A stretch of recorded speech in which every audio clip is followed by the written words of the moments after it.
के प्रायोजक हैं रोजगार डेवलपर्स। नमस्कार, स्वागत है आपका न्यूज बुलेटिन में। मैं हूं आपके साथ सुहानी बहुगुना। बुलेटिन से पहले एक नजर इस वक्त की हेडलाइंस पर। सऊदी अरब के लिए रवाना हुए प्रधानमंत्री मोदी, भारत सऊदी अरब में होंगे 6 समझौतों पर हस्ताक्षर। रिटायर्ड डीजीपी मर्डर केस में बड़ा खुलासा, पत्नी पल्लवी के साथ बेटी कृति भी थी मामले में शामिल। आरोपी पत्नी को अदालत ने 14 दिन की न्यायिक हिरासत में भेजा। ईडी ने अभिनेता महेश बाबू को किया तलब, 27 अप्रैल को होगी पूछताछ। समन रियल एस्टेट निवेशकों के साथ हुए धोखाधड़ी मामले से जुड़ा। जम्मू कश्मीर का राज्य दर्जा बहाल करने के लिए आज से अभियान शुरू करेगी कांग्रेस। वक्फ कानून के खिलाफ दिल्ली में आज मुस्लिम संगठनों का बड़ा प्रोटेस्ट, देश भर से आएंगे मुस्लिम संगठनों के प्रतिनिधि। हेडलाइंस के बाद चलिए अब जानते हैं खबरों को विस्तार में। खबर उत्तर प्रदेश के गढ़मुक्तेश्वर से है, जहां नगर पालिका अध्यक्ष कार्यालय में समस्याओं के निस्तारण के बहाने पहुंचे लोगों ने पालिका अध्यक्ष के कार्यालय में घुसकर अभद्रता और तोड़फोड़ की। ऑफिस के बाहर बैठे चौकीदार ने जब इस घटना का विरोध किया तो उसके साथ भी मारपीट की गई। मौके पर पहुंची पुलिस ने लगभग 1 दर्जन लोगों को हिरासत में ले लिया है और मामले की जांच पड़ताल शुरू कर दी है। ये घटना ये थी, इंदिरा नगर के लोग, कुछ भीम आर्मी के नेता उन्हें भड़का के मेरे कार्यालय में लेकर आए। पहले तो उन्होंने विवाद छेड़ना चाहा शुरू में ही। मैं साइलेंट रहा, मैं चुप रहा, मैंने कुछ नहीं कहा। मुझसे पूछा आपने लाइट नहीं लगाई? भाई इस मोहल्ले में बड़ी ऐड से कहा मुझसे। बोला भैया लाइट भी लग रही है। सफाई कर्मी नहीं आता? बोला भाई सफाई कर्मी भी आएगा, ऐसी बात नहीं है, सब काम होंगे। उसके बावजूद फिर मुझसे पूछा आपने नोटिस क्यों भेजे? बोला भाई नोटिस तो मैंने वापस ले लिए हैं। मुझे जैसे ही मेरे उसमें संज्ञान में आया, ईओ साहब मैंने बुलाई, हम दोनों ने मिलकर नोटिस वापस ले लिए। उसके बाद डीएम साहब ने भी वापस की बोल दिया था। मेरा एक कर्मचारी है आंसू, उसे मारा पीटा है, उससे बदतमीजी करी है, रोड थी क्या थी और ये तोड़ा है। आपके साथ किस तरह की बात बताओ? मुझसे गाली गलौज करे, बदतमीजी करी, जाति सुधर गए। मुझसे ये कहा तू सनातनी बनता, तेरा सनातनी ढंग से निकाल देंगे, और तू हिंदू हिंदू की बात करता, तेरा हिंदुत्व निकाल देंगे और तेरी भारतीय जनता पार्टी को झुंड में मिला देंगे। कितने लोग लगभग? ये महिला सहित लगा के समथिंग ये 50 के आसपास संख्या होगी। तो पुलिस किस तरह की कार्रवाई करे? कितने लोगों को इसमें गिरफ्तार किया गया? इसमें 11 लोग गिरफ्तार हुए हैं अभी तक।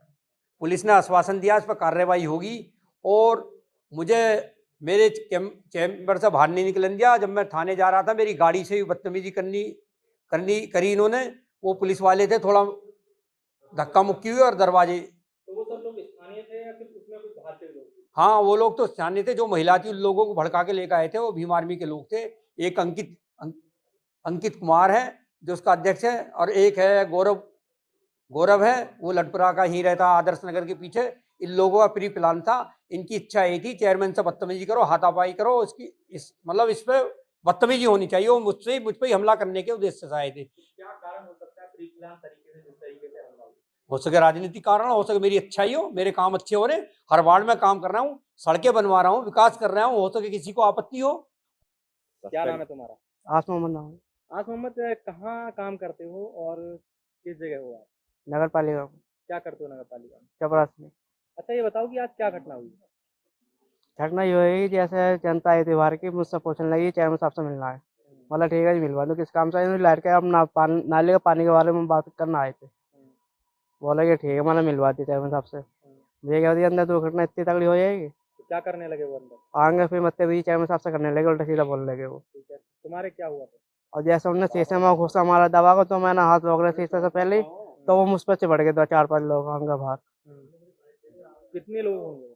करीबन होंगे 30-35 आदमी लोग होंगे, वो ज्यादा ही होंगे। और कितने बजे की ये घटना? यह है 2:30-3 बजे की घटना है। अब क्या हुआ उस मामले में? उस मामले में ये हो गया कि फिर चेयरमैन साहब ने वो करी कार्रवाई, उससे आगे फिर जो कार्रवाई हुई वो चेयरमैन साहब ने करी। खबर मध्य प्रदेश के सागर से, जहां अवैध खनन ने फिर एक बार एक व्यक्ति की जान ले ली है। मृतक हेमचंद पटेल मिट्टी परिवहन के लिए ट्रैक्टर ड्राइवर का काम करता था, जिसके खदान पर पेड़ गिरने से दर्दनाक मौत हो गई। क्या घटनाक्रम हुई आपके चाचा के साथ में? हमारे चाचा के साथ उनने फोन लगाया कि इधर पे आ जाओ। किन लोगों ने फोन लगाया? मुन्ना ठेकेदार ने तो बोलने लगे कि हम मंडी में खड़े हैं। हम लोग आके मोती नगर से फोन लगाया कि मंडी में खड़े हैं। तो अब उधर से फोन लगाया मंडी में खड़े, मंडी में आके लगाया तो मंडी में खड़े हैं। कहीं फिर फोन लगाया तो कहीं मंडी में खड़े। दूसरे ट्रैक्टर वाले से पूछा उनसे कि कहाँ पे हैं, कहीं अभी उदय पे हैं। फिर उनको फोन लगाया कि हम लोग को पथरिया आ गए हैं। ठीक है, इनने बोली ऑटो में रख के ले आ रहे। इनने एक झूठ ये बोली है। और उसके बाद स्पॉट पे से क्यों उठाया? इसके बाद व्यक्ति मर गया, उसको अस्पताल तो ले जाना चाहिए। अस्पताल ले जाना चाहिए कि नहीं ले जाना चाहिए? अच्छा, चाचा काय का काम करते थे? ईट भट्टा का। तो आप लोग को कितनी देर में आज खबर लगी कि हम लोग को चाचा 3 घंटे बाद एक डेढ़ घंटे बाद जब मिट्टी का काम करते थे, इसमें खनिज विभाग की कितनी लापरवाही देखने को मिल रही है आप लोग को? बहुत लापरवाही है। सुना है कोई ठेकेदार भी गोल हो गए। सुना है कोई अधिकारी भी पैसे लेने आता था ठेकेदार से? क्या पैसे लेने आता था कोई? आता था क्या प्रजापति। ठीक है, अब आप लोग क्या अभी पुलिस प्रशासन से क्या आश्वासन मिला? हम लोग प्रशासन से ये उम्मीद कर रहे हैं कि उन लोग को इधर बुलाओ। एक तो ये बात है। और हमारे साथ उनके पूछी, हमने भट्टे पे काम बंद करो, उन्होंने मारपीट की। देखो सर, ये आपको चोट कैसे लगी? लड़कों ने मारी, रविंद्र, गोविंद और एक का पता नहीं है, और उनकी पत्नी थी। अब और क्या चाह रहे हैं आगे? और क्या प्रशासन से आप लोग क्या चाह रहे हैं? हम लोग ये चाहिए, न्याय चाहिए। इस बात पे क्यों उठाया? ठीक है, हमें कार्रवाई चाहिए। उसी के बाद इधर से चक्कर जाम खुलेगा। क्या घटनाक्रम हो गया अभी भाई के साथ? सर ये सुबह से पहाड़ पे गए तो अभी ये मालूम नहीं है कि का हादसा हुआ। इनने फोन लगाया कि हमें लग गया इसको, तब पेड़ गिर पड़ा। जैसे पेड़ गिरा तो इधर तक लाना था ना उनको। उसके बाद इनने हमें खबर दी कि तुम्हारे भाई को गोली लग गई है। हमने ठीक है कहाँ? कहने लगे हम मंडी में खड़े हैं और जी हाथी पथरिया में। फिर तो फोन लगा तो कहला पथरिया मतलब मंडी आई में। फिर पथरिया हम गए वहाँ से ट्रैक्टर में धर के ना 6 बजे की बात है जा, और हम 9 बजे फोन लगाओ और अब सबरे वक्त देख लूँ। तो कौन की घरान पे काम कर रहे थे? मुन्ना ठेकेदार भी नहीं आ रहा है, कोई नहीं आ रहा सर, सब बग्गा भी। मृतक हेमचंद पटेल मिट्टी परिवहन के लिए ट्रैक्टर ड्राइवर का काम करता था, जिसकी खदान पर पेड़ गिरने से मौत हो गई। चलिए रुक करते हैं अब अगली खबर का। खबर ओडिशा के रतनपुर गांव से है, जहां 11 साल के बच्चे की हत्या का सनसनीखेज मामला सामने आया है। बीते 15 अप्रैल से लापता आशीर्वाद साहू का शव सोमवार को उसके चाचा के घर के सेप्टिक टैंक से बरामद हुआ।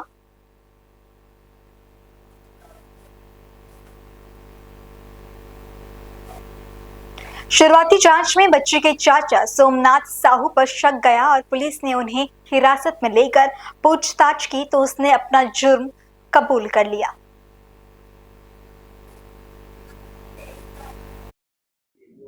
मेरा नाम विकास भाईनी होती है। बच्चा जिस स्कूल में पढ़ता था, मैं स्कूल का वाइस चेयरमैन हूँ।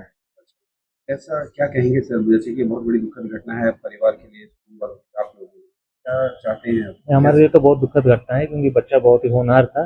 हमारे कक्षा 5 में पढ़ता था बच्चा, और बहुत ही होनहार बच्चा था। तो जब ये इंसिडेंट लास्ट वीक हुआ, तब हम आए, हमारे जो मानस भाई है उनके पिताजी उनके पास आए, और पुलिस और प्रशासन सबके साथ हम लोग बातचीत किया कि किस तरह से जल्दी से बच्चा मिले। लेकिन आज सुबह हमें मालूम पड़ा कि बच्चे का ऐसा बहुत दर्दनाक और बहुत ही खराब तरीके से उसकी हत्या हो गई है, और जो अभियुक्त है उसको पुलिस ने पकड़ के रखा है। अभी हमारा एक ही रिक्वेस्ट है पुलिस और प्रशासन से कि दोषी को सख्त से सख्त सजा दी जाए, फास्ट ट्रैक कोर्ट में ये मामला रुजू हो, और जल्दी से जल्दी कड़ी से कड़ी सजा मिले और न्याय मिले।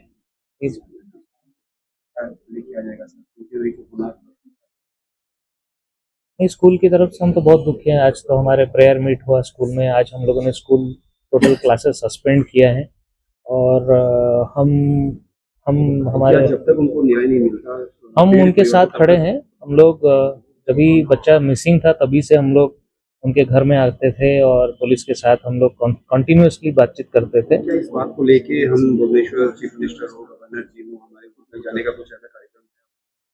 जी, हम तो गवर्नर जी को और हमारे जो मुख्यमंत्री जी हैं उनके ऑफिस में हम लोग चिट्ठी लिखेंगे कि किस तरह से बच्चे को जल्दी से जल्दी न्याय मिले और दोषी को कड़ी से कड़ी सजा मिले, और ये एक दृष्टांत जैसा हो, कोई दूसरा ऐसा एकदम और एक बार इस तरह से किसी बच्चे के साथ ना हो।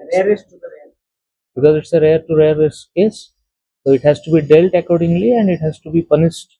The judgment has to be done accordingly. प्रक्रिया कैसी चल रही है?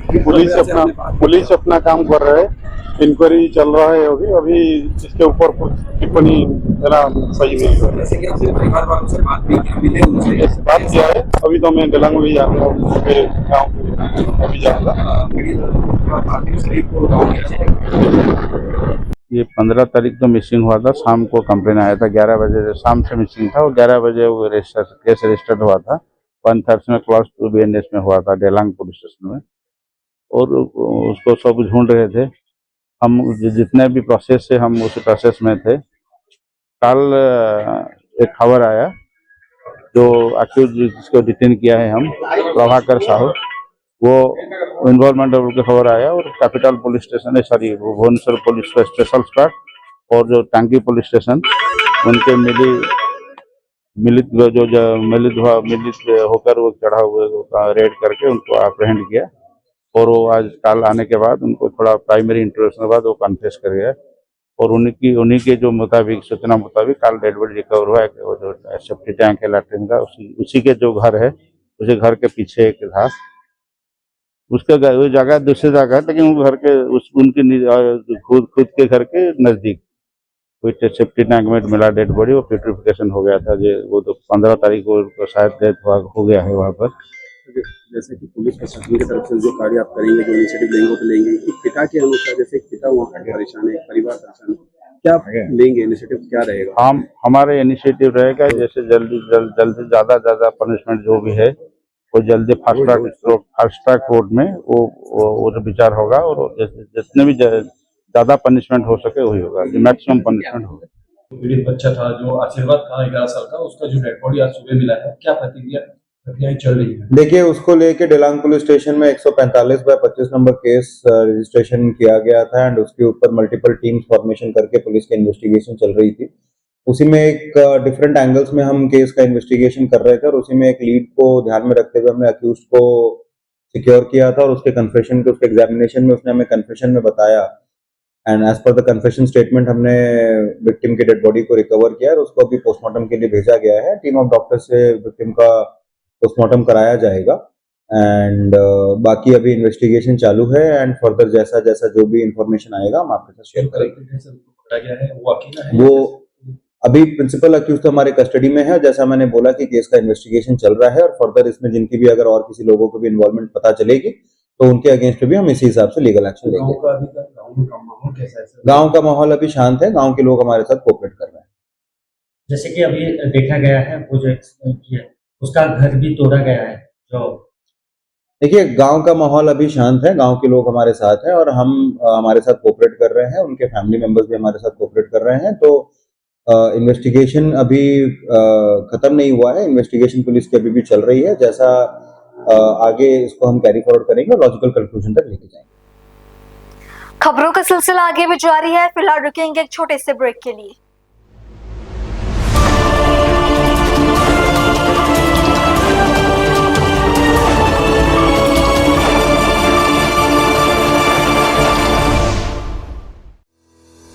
रोजगार डेवलपर्स, अ यूनिट ऑफ रोजगार डेवलपर्स एंड प्राइवेट लिमिटेड। घर वहीं जहां हो आपका भरोसा। पिछले 15 सालों से आपके सपनों का घर हमारी प्रतिबद्धता। रोजगार डेवलपर्स का पता है शिमला बाईपास रोड, गणेशपुर, देहरादून। रोजगार डेवलपर्स से संपर्क करने के लिए अभी डायल कीजिए 9897054026 पर या 8433207910 पर।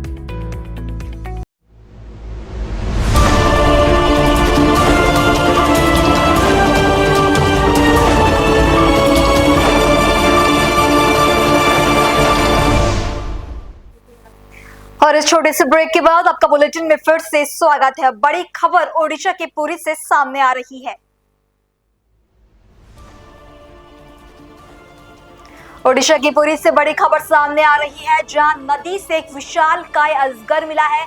मछुआरों की जाल में 8 फुट लंबा अजगर फंस गया। पिपली 7 शंख में रत्नचीरा नदी से ये अजगर मिला है। स्थानीय लोगों में अब डर का माहौल बन गया है। स्नेक हेल्पलाइन के सदस्य ने अजगर को रेस्क्यू कर लिया है। बता दें कि अजगर को भुवनेश्वर के बाहर छोड़ा जाएगा।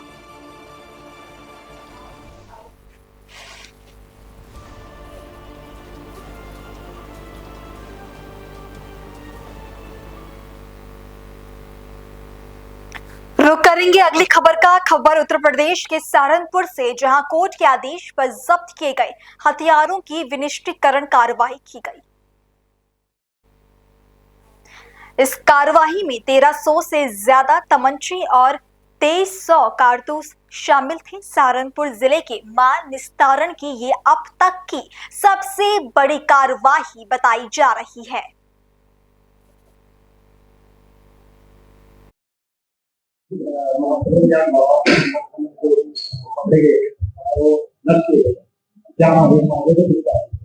श्रीमान वरिष्ठ पुलिस अधीक्षक महोदय सहारनपुर के द्वारा एक अभियान चलाया गया था, जिसमें प्रथम चरण में सदर मालखाने में सन 2000 से लंबित मालों के निस्तारण के लिए विशेष निर्देश दिए गए थे, जिसके पालन में सभी पुलिस थानों ने माननीय न्यायालय से इन मालों के निस्तारण के आदेश करवा दिए और उसी क्रम में कल 4000 से अधिक मालों का निस्तारण जो है पुलिस के द्वारा किया गया। इसके अंदर करीब 1300 के आसपास तमंचे, करीब 2300 के आसपास चाकू एवं अन्य बुलेट्स वगैरह बॉल है। और ये बहुत ही एक अच्छा कदम सदर मालखाने के अंदर जो बहुत लंबे समय से लंबित माल था उसको निस्तारण कराने के लिए पुलिस के द्वारा लिया।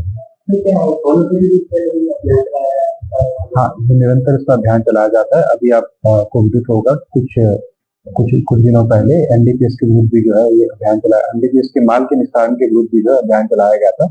उसमें भी करीब कुछ 700-800 किलोग्राम से अधिक का जो एनडीपीएस का माल था उसका निस्तारण किया गया।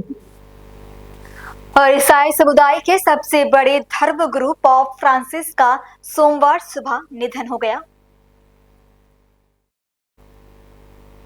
इस अवसर पर अंतर्राष्ट्रीय बालुका शिल्पी पद्मश्री सुदर्शन पटनायक ने अपने बालुका कलाकीर्ति के माध्यम से ईसाई धर्मगुरु पॉप फ्रांसिस को श्रद्धांजलि अर्पित की। सुदर्शन पटनायक ने पूरी नीलाद्री तट पर एक सुंदर आकृति बनाई, जिसमें उन्होंने पॉप फ्रांसिस का चित्र बनाया और एक सुंदर संदेश दिया।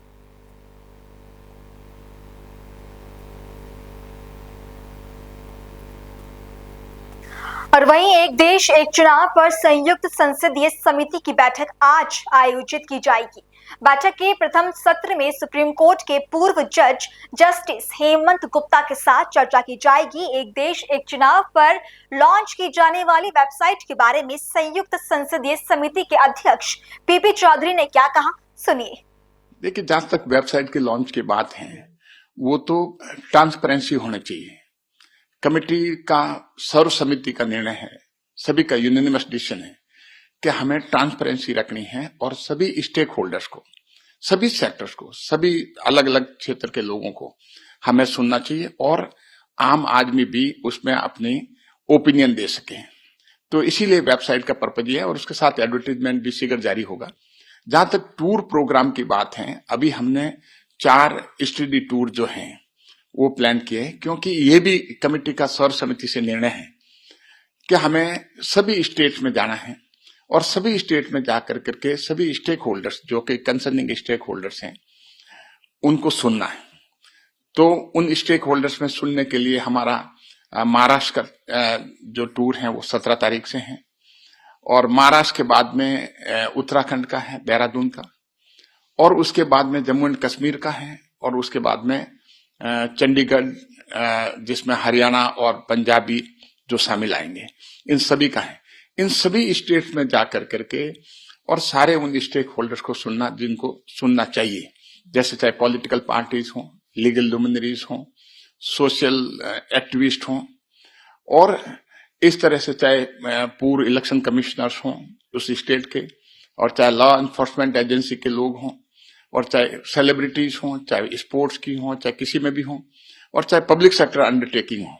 ये सारे में जो हो उनका इकोनॉमिक एस्पेक्ट क्या होगा, वन नेशन वन इलेक्शन का, वो क्या चाहते हैं, तो जिससे कि कम से कम हमें ये पता लगे कि आम आदमी की भावना क्या है और देश को कितना फायदा होने वाला है। तो हमारा मानना है कि इससे सबसे बड़ा फायदा अगर हम देखें तो आप देखें बार बार इलेक्शन की वजह से, एक तो हर इलेक्शन की, चाहे लोकल बॉडीज की हो, ऑटोनॉमस जो इंस्टीट्यूशंस हैं हमारी, सेल्फ गवर्नमेंट जिसको कह सकते हैं भारत के संविधान के तहत, जैसे पंचायत और म्युनिसिपैलिटीज हैं, उनके चुनाव के लिए वोटर लिस्ट बनती है।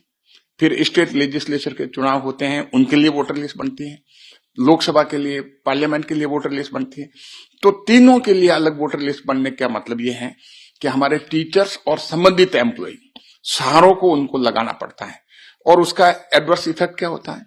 बच्चों का एजुकेशन पे मतलब एडवर्स इफेक्ट होता है। और उसके बाद में जब आचार संहिता लगती है, जब नोटिफिकेशन इलेक्शन का जारी होता है, तो पूरे देश में जगह जगह जो है एक माइंडसेट बन जाता है ऑफिसर्स वगैरह का, कि जब साल में करीब 5-6 बार इलेक्शन होते हैं जगह जगह, तो पूरे देश में सेंट्रल लेवल पे भी जो है आचार संहिता की वजह से काम उस समय पीरियड में करीब 3 महीने ऐसे निकलते हैं जो कि काम सही मायने में जो होना चाहिए जिस स्पीड से, वो नहीं हो पाते हैं। तो इसका बहुत बड़ा नुकसान होता है। और उस मॉडल कोड ऑफ कंडक्ट के साथ साथ जो पॉलिटिकल पार्टीज जो हैं, चाहे हमारे एमपीज हों, चाहे मिनिस्टर्स हों, चाहे एमएलएज हों, उन स्टेट में चुनाव के लिए चले जाते हैं, जबकि उनकी प्राइमरी ड्यूटी है लॉ बनाने की। और चाहे विधानसभा के स्तर पे हों, चाहे लोकसभा के स्तर पे हों, चाहे राज्यसभा के स्तर पे हों, तो सारे जो हैं उसमें इन्वॉल्व होने की वजह से जो उनका जो एक गवर्नेंस का मॉडल जो है वो सही तरीके से काम नहीं कर पाता। और उसके बाद में जब इलेक्शन, जब पोलिंग बूथ वगैरह के जो तैयारी होती है, स्कूल बंद होते हैं, पोलिंग होने के पहले, पोलिंग होने के बाद कई स्ट्रक्चर बनते हैं वहां पर, उसमें टीचर्स वगैरह भी लगते हैं, और पोलिंग बूथ वगैरह के लिए टीचर्स या दूसरे एम्प्लॉय लगते हैं, मेडिकल स्टाफ भी, पैरामेडिकल स्टाफ वगैरह भी लगता है। तो वो मेडिकल हेल्थ इश्यू जो है, हेल्थ सेक्टर में भी प्रॉब्लम आती है आम जन को। और जब इलेक्शन का जो नॉइज है, साउंड है, बार बार रैलियां हैं, रास्ते रोकने की बात है, तो आम आदमी जो है राउंड द ईयर परेशान हो जाता है। तो ये सारी देखें, और जो बड़ा इकोनॉमिक इम्पैक्ट अगर हम देखें तो 1.5% जीडीपी को इसका नुकसान होता है। अगर एक साथ इलेक्शन होंगे तो सारा का सारा ये जीडीपी में ऐड होगा। ऐड होने का मतलब भारत की अर्थव्यवस्था में ये अगर इसका योगदान मिलता है 1.5% का, साफ है इससे कि कम से कम करीब 4,50,000 करोड़ रुपए जो हैं 5 साल के अंदर भारत की अर्थव्यवस्था में जुड़ेंगे। और विकसित भारत जो हम 2047 की बात करते हैं, और अगर ये 1 नेशन 1 इलेक्शन होगा तो हम उस चीज को पहले ही अचीव कर सकते हैं। तो फायदे जो हैं इमेंस हैं, लेकिन हमें लीगल एक्सपर्ट्स वगैरह को और अलग अलग सेक्टर्स के लोगों को बुला करके हम ये जानना चाहते हैं कि इसकी कॉन्स्टिट्यूशनलिटी है क्या, किस तरह का बिल होना चाहिए, किस तरह की व्यवस्था होनी चाहिए जो कि सस्टेनेबिलिटी हो, लंबे समय तक चले। तो हर तरह से हम उनसे व्यू ले रहे हैं, चाहे किसी तरह का हमें बताएं कि भाई कि इस तरह के व्यू में बिल जो है, कानून जो है ऐसा बनना चाहिए, तो हम सभी लोगों को सुन रहे हैं। अगली खबर उड़ीसा के कटक से, जहां गति राउत पटना के पास CRRI थाने के PCR गाड़ी को पेट्रोलिंग के दौरान एक तेज रफ्तार हाईवा ट्रक ने टक्कर मार दी। मिली जानकारी के अनुसार इस दुर्घटना में घटनास्थल पर ही 2 पुलिसकर्मियों की मौत हो गई और एक पुलिसकर्मी गंभीर रूप से घायल है। घायलों को नजदीकी अस्पताल में भर्ती कराया गया है, जहां उनका इलाज जारी है।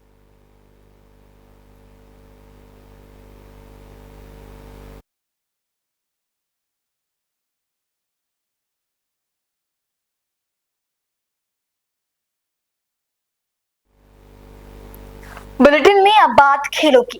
कल खेले गए IPL मुकाबले में गुजरात टाइटंस ने कोलकाता नाइट राइडर्स को 39 रन से हरा दिया। इस टूर्नामेंट में कोलकाता की ये 5वीं हार है। गुजरात के कप्तान शुभमन गिल ने 55 गेंदों पर 90 रन की पारी खेली और प्लेयर ऑफ द मैच का खिताब जीता। भारत के टेस्ट और वनडे कप्तान रोहित शर्मा और स्टार बल्लेबाज विराट कोहली को भारतीय क्रिकेट बोर्ड की उच्च वरीयता में शामिल है। दोनों ही क्रिकेटरों को केंद्रीय करार के तहत जारी की गई अनुबंधित खिलाड़ियों की सूची में A+ की शीर्ष श्रेणी में बरकरार रखा गया है। वहीं घरेलू क्रिकेट नहीं खेलने के कारण केंद्रीय अनुबंध से बाहर कर दी गई श्रेयस अय्यर और ईशान किशन की अनुबंधित क्रिकेटरों की सूची में वापसी हो गई है। और वहीं नीरज चोपड़ा के नाम से देश में पहली बार कराई जा रही अंतर्राष्ट्रीय स्तर की जैवलिन थ्रो इवेंट अब पंचकुला की जगह बैंगलोर में आयोजित की जाएगी। 24 मई को होने वाली इस इवेंट में नीरज खुद खेलेंगे, साथ ही पेरिस ओलंपिक में कांस्य जीतने वाले 2 बार के विश्व चैंपियन ग्रेनाडा के एंडरसन पीटर्स और रियो ओलंपिक के स्वर्ण पदक विजेता जर्मनी के थॉमस रोहलकर ने इस इवेंट में खेलने की हामी भर दी है। भारतीय ग्रैंडमास्टर कोनेरू हम्पी ने चीन की जू जूनियर को हराकर फीडे महिला ग्रुप प्री शतरंज टूर्नामेंट के 7 दौरे के बाद 5.5 अंक के साथ इकलौती बढ़त बना ली है। भारत की दिव्य देशमुख ने मुनगुंतल को हराया और वो हम्पी से आधा अंक पीछे है। और वहीं भारतीय निशानेबाज सिमरनप्रीत कौर बराड़ ने महिलाओं की 25 मीटर पिस्टल स्पर्धा में रजत पदक के साथ अपना पहला सीनियर अंतर्राष्ट्रीय पदक जीत लिया है। वहीं पेरिस ओलंपिक में 2 पदक जीतने वाली मनु भाकर ISSF विश्व कप में चौथे स्थान पर रही।